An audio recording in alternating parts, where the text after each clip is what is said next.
GCSD special meeting on Wednesday, April 30th.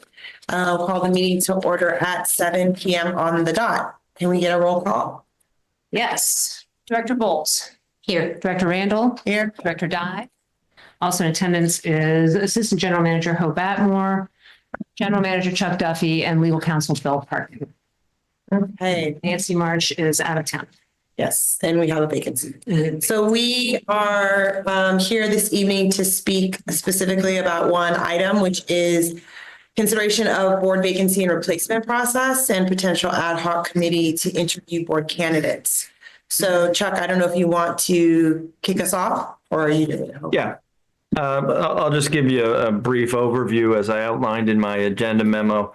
There's a few decisions we have to make. The first one is whether to make an appointment or call a special election. Historically, every board I've ever worked with has made an appointment just because it retains local control, number one. And number two, special elections are expensive. We just got a bill for our share of the last general election, and it was $19,000. So that's the first decision the board has to make. So basically, if you don't call for a special election, the default is your board will make an appointment. So that's the first order of business. And then, like you say, the second order of business is how would you like to consider the candidates that apply for the position? Would you like to have an ad hoc committee, or is more usually done is the whole board either interviews them or reviews their resumes or whatever your board wishes? Great. So that's all I got. All right. Before we open up to the community, any comments from the board?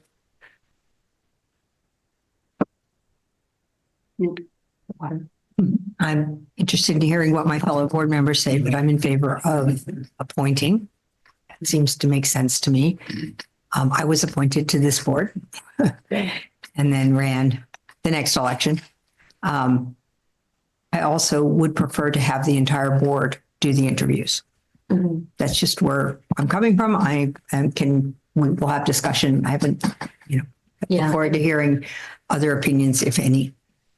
I would agree about especially with regard to the cost involved of having a special election, appointing a board member for the remaining of the term would be my preference, as well as interviewing all of the applications as a board.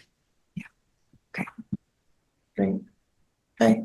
Do we have any comments from the community? We don't have anyone here in the room with us. So there are folks on the Zoom. So I don't know if there are individuals that want to make some comments or ask questions.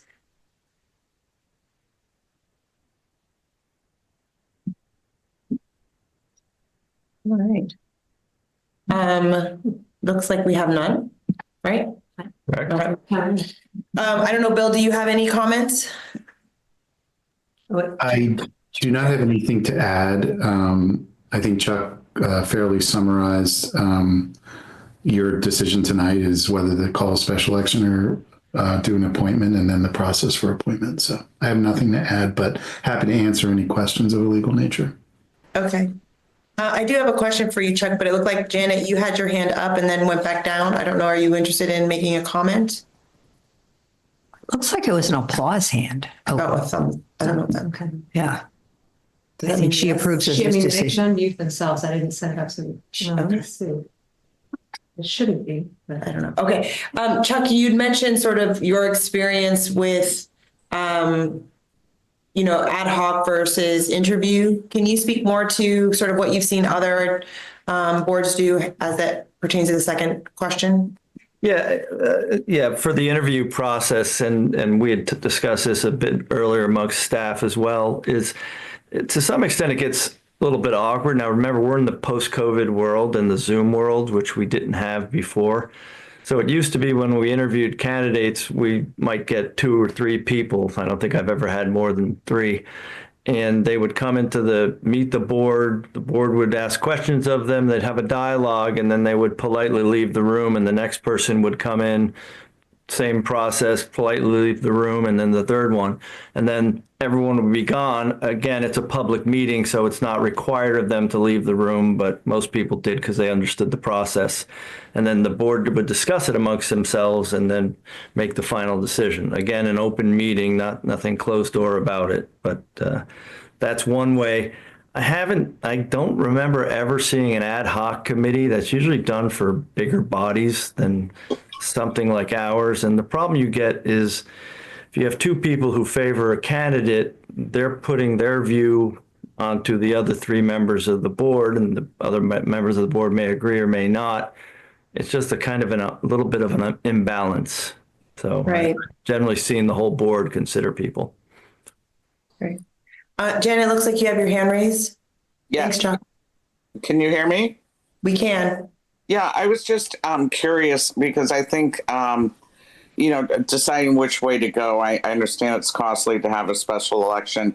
But I mean, if there's only one applicant, it would make absolutely zero sense to have an election, right? If you have multiple, then it depends, And I was trying to thank you, Hope, for helping me today with my questions. I sincerely appreciate all your hard work. But can you tell us how many applicants we have? Yeah, at this moment, we've only had one person submit an application, unless Hope, do you have anyone else since the hour we've talked? No. So that's it. Okay, and then my understanding of the process is that you're going to make your decision tonight. It appears, and I'm all in favor of the decision to have the whole board take a look at the applicants. And then will the applicants be posted and then a decision's made, or how do we intend to provide information to the public? Well, as part of the process tonight, the board will set a deadline for receiving applications because we have 60 days to make the appointment. So we have to, at some point in time, say, here's the due date to present your application. All the applicants are public information because they'll be sending in public documents to us and they're open to the public. So yes, we will have a list of the candidates, and when they're considered, that list will be provided. And it would be in the agenda whenever we discuss the applicants, right? So. Correct. Yeah. Okay. Can we talk about the timing for a bit? Because I'm talking to Hope, it sounds as if it's a bit rushed to try to get this all done by our next meeting, and we might need a subsequent special meeting. And a lot of us are traveling, so we need to find a time where four of us are going to be in town to meet the 60-day deadline. I mean, I guess we could try to do it by our next regularly scheduled meeting, but I hate to rush the process also. Well, I don't think there are that many candidates, so I don't expect like there to be 20 candidates, and so it becomes cumbersome. I think if we have one or two or even three candidates, I think between now and the middle of May, the third week of May, we should be able to prioritize having discussions. That would be my hope. I'd like to get someone in because that means we wouldn't be having someone in until like June, end of June or something. Yeah, I think If we can do it, I'm fine with it. setting that deadline would help, because I think right now it's just sort of open-ended. So people who are sort of on the fence are not going to pull the trigger and do it. So I think once a deadline is set for a date by which they have to apply, that will help. And then the only other thing I would add is that, of course, we generally try to get the agenda packet out the Thursday or Friday prior. Right. It might be that those names don't get into the agenda packet right away and get added closer to the actual date of the meeting. That would be the only hiccup to that. So I guess what I like the idea of keeping it fully transparent to the community, and obviously I agree with my fellow board members that we should all interview.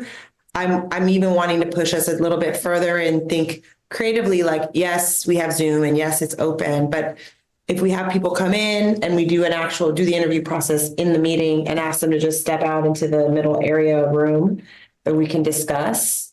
Yeah. I feel like that would be a very easy way. So then the community has full transparency of like what was discussed with the candidates, what we discussed absolutely. about candidates after they walked out of the room, and then all of the subsequent decisions that were made about the candidates. That sounds great to me.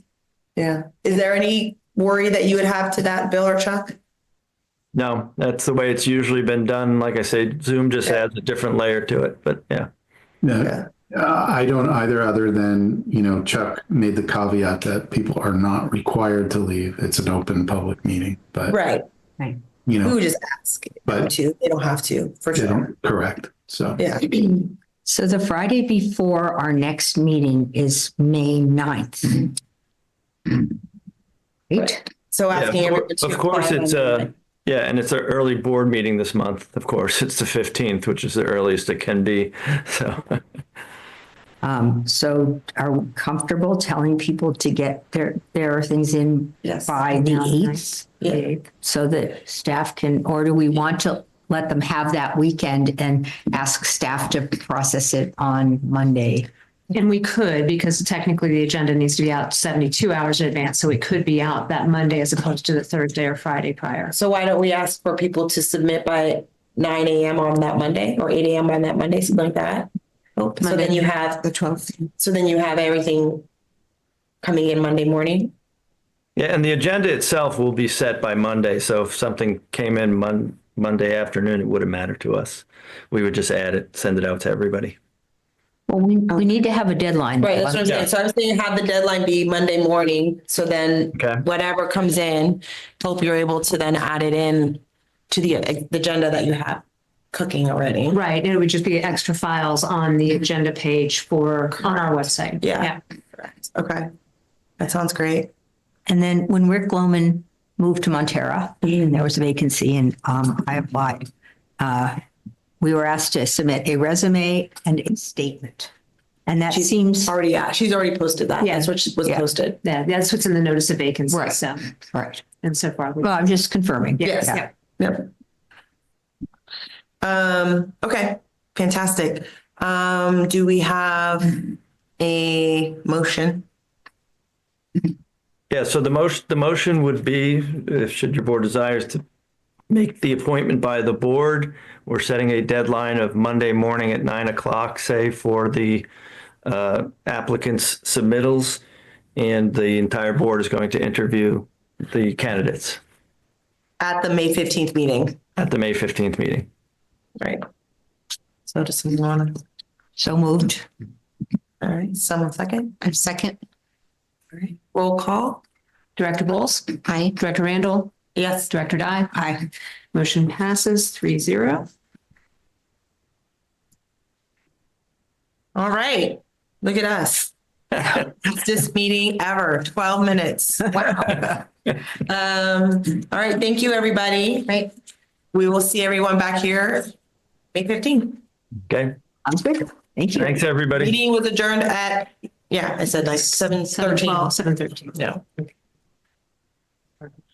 Excellent. It's the fastest meeting.